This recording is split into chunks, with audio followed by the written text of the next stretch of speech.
बिस्मिल्लाहिर्रहमानिर्रहीम, अस्सलाम वालेकुम। मैं असदुल्ला ख़ान हूँ। कल से लेकर अब तक मैं मुसलसल ये कोशिश करता रहा हूँ कि इबाद के बेटे अम्मार के हवाले से कुछ बात करूँ, उसके बारे में कुछ कहूँ या वीलॉग किया जाए उस पर जो चीज़ें वहाँ पर हुई हैं, जिस तरह से जनाजे में हुई हैं। लेकिन सच्ची बात यह है कि मैं जितना जान पा रहा था इस सारे वाक़े के बारे में, और स्पेशली कल जो इवेंट्स हुए हैं, जितना मैं जान पा रहा था, जितनी मुझे मालूमात मिल रही थी, उतना ही मेरे लिए मुश्किल होता जा रहा था कि मैं इस बारे में बात कर सकूं और इस बारे में जो है वो आपके साथ वीलॉग में अपने ख़यालात का इज़हार कर सकूं। ये बड़ा ही मुश्किल वीलॉग है जो मैं भी करने जा रहा हूं, और ऐसे मौके पर आपके पास अल्फाज नहीं होते। हम लोग जो हर वक्त अल्फाज का काम करते हैं, कॉलम लिखते हैं तो अल्फाज के साथ खेलते हैं, वीलॉग्स करते हैं तो अल्फाज का सहारा लेते हैं, सोशल मीडिया पे कुछ लिखते हैं तो अल्फाज का इस्तेमाल कर रहे होते हैं। लेकिन यकीन कीजिए कि इस मौके पर हमारे अल्फाज बिल्कुल ख़त्म हो जाते हैं। अल्फाज मिलते ही हैं कि एक दुख जिसको अल्फाज में बयान ही नहीं किया जा सकता, उसको कैसे बयान करें। और ये एक ऐसी मौत है जो कल हुई है, जिसमें हर शख्स, मतलब ऐसा लगता है हर एक के घर में मौत हुई है।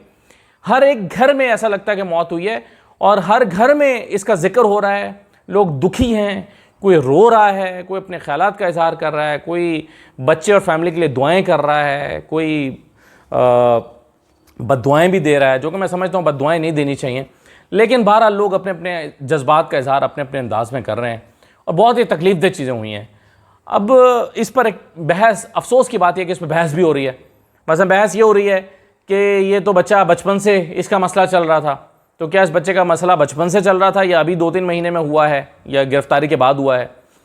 और दूसरा ये बहस हो रही है कि इसके वालिदैन ने नेग्लिजेंस की है, इलाज क्यों नहीं कराया। तो इस तरह की बातें, चीज़ें और ही तकलीफ़देह हैं।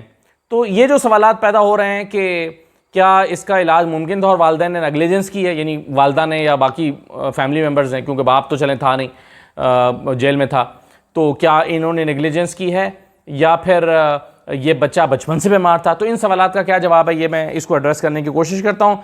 देखें, कल जो कुछ हुआ है जनाजे के मौके पर, ज़्यादातर चीज़ें तो आपके इल्म में आ ही चुकी हैं। एक ऐसा माहौल था जैसे कर्फ्यू का माहौल होता है, यानी अंदरून शहर में ये घर वाक़ है और एक ऐसी जगह पर वाक़ है जिसको बहुत सारी गलियाँ लगती हैं। तो इस घर को आने वाली जितनी गलियाँ थीं उसको कोई 1-1 किलोमीटर फासले पर कनाते लगा के बंद कर दिया गया था। कनाते लगा के उस घर को आने वाले रास्तों को बंद कर दिया गया था, ताकि कम से कम लोग जनाजे में आ सकें। मकसद ये दिखाई देता है कि इंतज़ामिया का मकसद ये दिखाई देता है कि लोग जमा ना हो पाएँ। ज़्यादा लोग जमा होंगे तो मुश्तिल हो सकते हैं, एहतजाज कर सकते हैं, और जो है वो सूरत हाल कंट्रोल से बाहर हो सकती है। तो मकसद ये था कि खामोशी से जनाजा हो जाए और लोग इसके लिए ना आएँ। लेकिन इसके बावजूद बहुत बड़ी तादाद में जनाजा हुआ, बहुत बड़ी तादाद में लोग आए और लोगों ने अपने गम गुस्से का इजहार भी किया।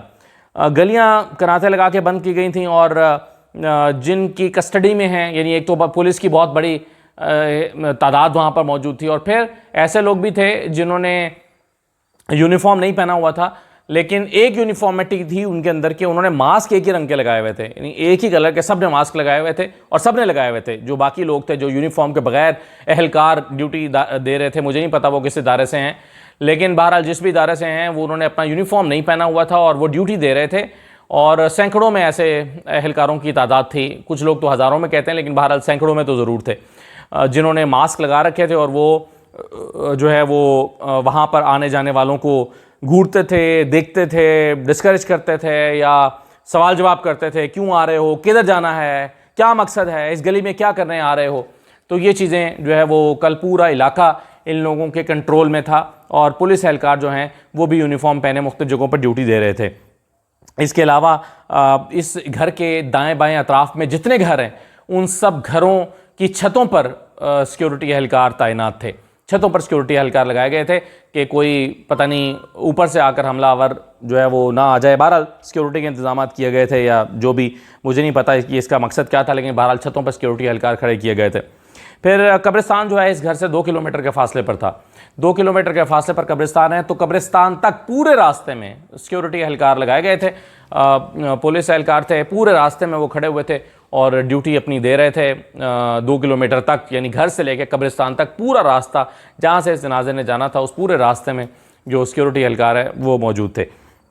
सिर्फ सिक्योरिटी एहलकार ही नहीं, पुलिस एहलकार नहीं, बल्कि एंटी राइट्स फोर्स की पूरी नफरी भी वहाँ पर मौजूद थी। उसका मकसद ये था कि अगर कोई शोर गुल होता है, कोई हंगामा होता है, कोई एहतजाज होता है, तो एंटी राइट फोर्स यानी जिनके आपको जानते हैं कि हाथ में डंडे होते हैं और शील्ड्स होती हैं, तो वो फिर और उनके पास सामान होता है आंसू गैस वगैरह का, कि अगर कोई हंगामा करने की कोशिश करता है जनाजे में, तो उस जनाजे में शामिल लोगों को मुंतशिर किया जा सके, उनसे निपटा जा सके, इसकी भी पूरी तैयारियां मौजूद थी।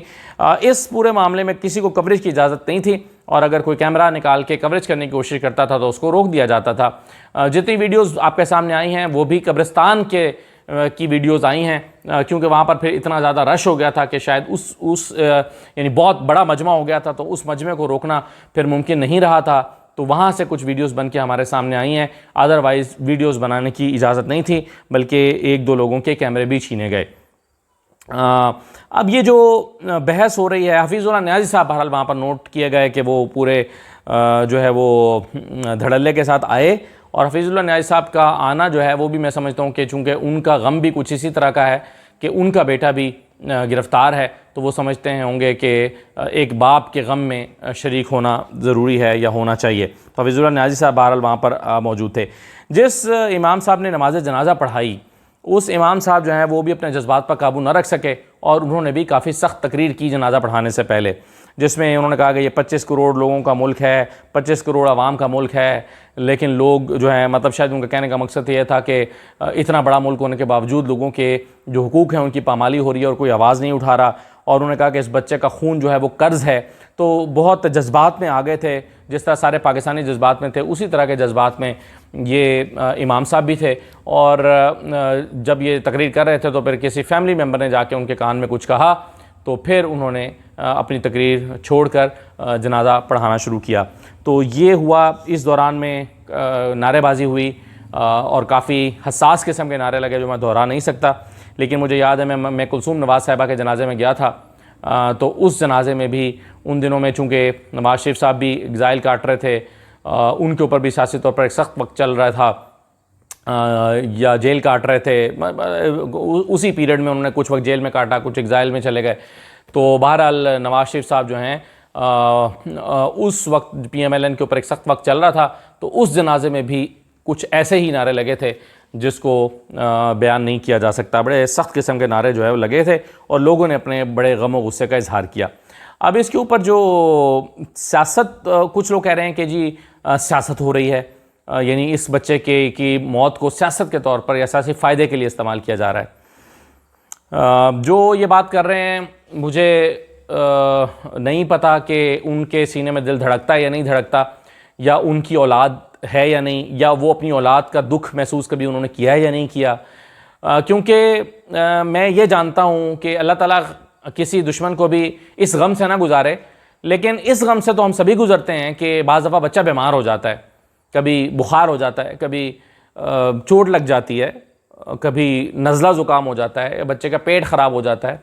तो आप देखते हैं कि कैसे वालिदैन किस तकलीफ़ में मुब्तला हो जाते हैं कि इसको कुछ खाने को दे दो, इसको डिहाइड्रेशन ना हो जाए, ये खा क्यों नहीं रहा, इसका बुखार क्यों नहीं उतर रहा, इसको अच्छे से अच्छे डॉक्टर को दिखा दो।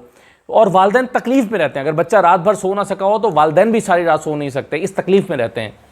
और ऐसे में कहा जा रहा है कि इल्ज़ाम ये लगाया जा रहा है कि बच्चे के वालिदैन ने उसका पैसे होने के बावजूद इलाज क्यों नहीं कराया और सियासी मकसद के लिए उसको इस्तेमाल किया है। मसलन हमारे एक दोस्त हैं नजम वली ख़ान, उन्होंने ट्वीट किया है कि बात फारूक के बेटे की कसम पुरसी से मरने की प्रोपेगेंडा करने वाले बताएं, बाप इमरान खान को 1 करोड़ रुपया दे सकता था मगर अपने बेटे का किसी अच्छे अस्पताल में इलाज नहीं करवा सकता था। अफसोस ये सब सौदागर हैं, पहले टिकटों के लिए सौदागरी की और अब बच्चे की लाश पर हो रही है। बेटे इन्हें माफ़ कर देना। अच्छा, अब नीचे तस्वीर शेयर की है कि जिसमें वो डोनेशन शायद दे रहे हैं पाकिस्तान तहरीक इंसाफ को। अब एक बात तो यह है कि किसी ने ये प्रोपेगेंडा तो किया ही नहीं है कि बाद फारूक का बेटा कसम पुरसी की हालत में मरा है। वो अच्छे हॉस्पिटल में ज़ेर इलाज रहा काफ़ी अरसे तक और ज़ाहिर है वो उसका खर्च उठाते रहे, लेकिन फिर हस्पताल ने माजरत कर ली और कहा कि चूँकि यहाँ पर बाकी मरीज़ों की प्राइवेसी और इंतज़ामिया का काम मुतासिर हो रहा है और वैसे भी इस बच्चे का इलाज जो हम कर सकते थे वो कर लिया है, आप इसे ले जाएँ।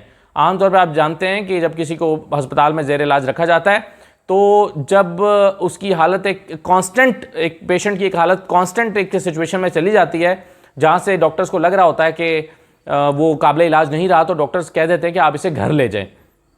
और या पेरेंट्स घर ले जाते हैं या फिर दोबारा हालत ख़राब होने पर किसी और हॉस्पिटल में ले जाते हैं। तो महंगे हॉस्पिटल में इसका इलाज गालिबन डॉक्टर हॉस्पिटल में था लाहौर के, वैसे दोस्त कंफर्म कर सकते हैं, लेकिन महंगे हॉस्पिटल में इसका इलाज होता रहा। तो किसी ने ये तो शिकायत की ही नहीं है कि कसम पुरसी की हालत में ये मरा है। जब आपको पता होगा कि पहली मरतबा जब टिकटें हुई थी और इबाद का नाम आया था, तो मैंने जब पहली मरतबा वीलॉग किया था टिकट्स पर, तो मैंने कहा था कि इबाद काफ़ी अच्छा खाता पीता कारोबारी आदमी है और काफ़ी अच्छे पैसे खर्च कर सकता है। और मैंने ये भी बताया था आपको कि इन्होंने बहुत बड़ा कैंप ज़मान पार्क के बाहर लगाया हुआ था और काफ़ी एक्टिव जो वहाँ पे यानी खाने वगैरह खिला रहे थे और काफ़ी एक्टिव थे। तो कसम पुरसी की तो किसी ने बात ही नहीं की कि ये गरीब थे। और फिर वो कह रहे हैं कि इमरान खान को 1 करोड़ रुपया दे सकता है मगर अपने बेटे का किसी अच्छे अस्पताल में इलाज नहीं करा सकता। ये मैंने आपको बता दिया कि इलाज का मसला नहीं था। तो ये इस तरह की बातें करके मेरा ख्याल है कि इस बच्चे के गम में मुब्तला लोगों के गम में मज़ीद इजाफा नहीं करना चाहिए। अच्छा, मुबशर जैदी साहब ने ट्वीट की है, वो ये कह रहे हैं कि जो लोग अम्मार को बचपन से बीमार बता रहे हैं और इस बात के सबूत के तौर पर डॉक्टर्स की प्रेस्क्रिप्शन को पेश कर रहे हैं, उनसे गुजारिश है कि पढ़ लें। डॉक्टर ने 31 जुलाई को लिखा कि यह बीमारी 2 से 3 महीने पहले हुई। फैमिली के मुताबिक अम्मार 9 मई के बाद बीमार हुआ। अच्छा, इसको मैंने अपने तौर पर भी चेक किया है और मैंने ये चेक किया है कि ये बच्चा पहले से बीमार नहीं था और ये बच्चा बिल्कुल ठीक था, फिट था। और मैंने ये देखा है कि बच्चे जो है वो हसास होते हैं और बच्चों के ऊपर यहाँ तक कि बाज़ दफ़ा घर में होने वाली लड़ाइयों के भी असरात मुरतब होते हैं। तो एक इस बच्चे की तो खैर ये हिस्ट्री रही है कि इसके सामने एक तो ये अपने बाप से बहुत अटैच था, बहुत उसका करीबी था, और कुछ बच्चे ऐसे होते हैं और बाज़ बच्चे जो हैं वो बहुत असर कबूल कर लेते हैं और जो है वो जब उसके सामने घर में पुलिस दाखिल हो रही है, किसी को ले जा रही है, किसी ख़वातीन से बदतमीज़ी कर रही है, तो बच्चे इसका असर कबूल करते हैं और बाज़ दफ़ा तो इतना असर कबूल करते हैं कि मुख्तलिफ़ बच्चों पर मुख्तलिफ़ असरात होते हैं। मसलन बाज़ बच्चों की लुकनत आ जाती है, ज़ुबान में लुकनत आ जाती है, वो एक ट्रॉमा में चले जाते हैं और बोलते हुए उनकी ज़ुबान लड़खड़ाती है। और बाज़ बच्चे, मसलन मुझे याद है मेरी बेटी छोटी सी थी, मेरा एक्सीडेंट हुआ, मतलब शायद 4-5 साल की थी या 6 साल की थी, तो मेरा एक एक्सीडेंट हो गया और मेरी गाड़ी इस तरह से हिट हुई कि वो पूरी तबाह हो गई। मेरे ये अभी भी आप जो निशान देखते हैं, ये स्टिचेस पूरे यहाँ तक लगे हुए हैं। तो एक खासा सवेयर एक एक्सीडेंट था। तो मैंने घर में, जब जाहिर है कुछ लोग आते हैं आपकी तीमारदारी के लिए, आप उनको बताते हैं कि जहाँ हुआ वहाँ अंधेरा था, एक गाड़ी उधर से आई, उसमें टकराई। अच्छा, ये जब मैंने 2-4 लोगों को बताई तो उसके बाद काफ़ी अर्सा तक मेरी बेटी शाम के वक्त में मेरे साथ गाड़ी में बैठ के बाहर नहीं जाती थी और कहती थी कि नहीं अंधेरा हो रहा है, मैं बाहर नहीं जाऊँगी गाड़ी में बैठ के। तो कहने का मतलब यह है कि बच्चे तो ज़रा सी बात का असर कबूल करते हैं। तो यहाँ पर या तो कोई इन्वेस्टिगेशन करे, फिर मेडिकल बोर्ड बने और बताए कि इस बच्चे के साथ क्या हुआ है, क्या वाकई इसने कोई ऐसा स्ट्रेस लिया है जिसके नतीजे में ये इसका नर्वस ब्रेकडाउन हुआ है और इसके मसल्स जो हैं वो उनके ऊपर एक अटैक हुआ है और ये ग्रेजुअल होता चला गया। क्योंकि पेरेंट्स और फैमिली बहरहाल यही बताती है कि बच्चा 9 मई से पहले या इस वाक़े से पहले जो है वो नॉर्मल था, बीमार नहीं था। तो मेरा ख़्याल है कि ये इस तरह की बातें करके कि जी बच्चा तो इसकी क्लिनिकल हिस्ट्री है, इसकी तो मेडिकल हिस्ट्री होगी, ये तो इसका बीमारी से, इसकी बीमारी का इसके वालिद की गिरफ्तारी से कोई ताल्लुक़ नहीं है, हो सकता ना हो। लेकिन ना तो इस बच्चे को जो लोग जानते नहीं हैं इस फैमिली, इसकी बैकग्राउंड को, मेरा ख्याल है कि सियासत में नहीं पढ़ना चाहिए। एक बात तो बहरहाल यकीनी है कि शायद वालिद इसके साथ होता तो एक कैफियत तो बच्चा गुजरा है ना, एक कैफियत से बाप भी गुजरा है। यानी बच्चा जो है वो उसके बारे में कहा जाता है कि जब 2-3 दिन पहले बाप की मुलाकात कराई गई थी इस बच्चे से, तो एक बच्चा जो तकरीबन क्लिनिकल डेड हो चुका था, उसके जिस्म में सरायत महसूस हुई थी। जब इसने अपने बेटे को पुकारा तो उसने मूवमेंट दी थी, ये फैमिली बता रही है। और जब तक वो बोलता रहा, अपने बाप को पुकारता रहा, तो इस कैफियत, ये जो कैफियत थी कि बाप को जब पता चल रहा होगा कि मेरा बेटा बीमार है और न जाने कैसी कैफियत में, तो और फिर परसों भी जब मुलाकात कराई गई और मुलाकात करने के 15 मिनट की मुलाकात के बाद से लेकर अब तक, और इसके बाद बाप के दिल पर क्या गुजर रही होगी, तो ये बहुत ही मुश्किल टाइम है उस शख्स के लिए।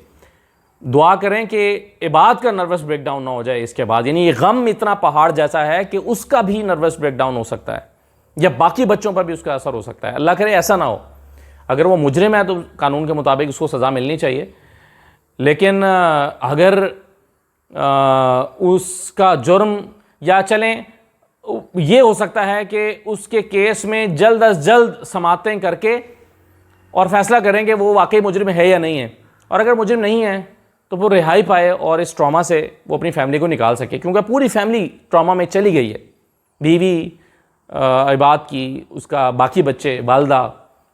तो देखना ये चाहिए कि अब इसको नॉर्मलाइज कैसे कर सकते हैं इस फैमिली को जो कि अब एक एबनॉर्मल फैमिली बन चुकी है।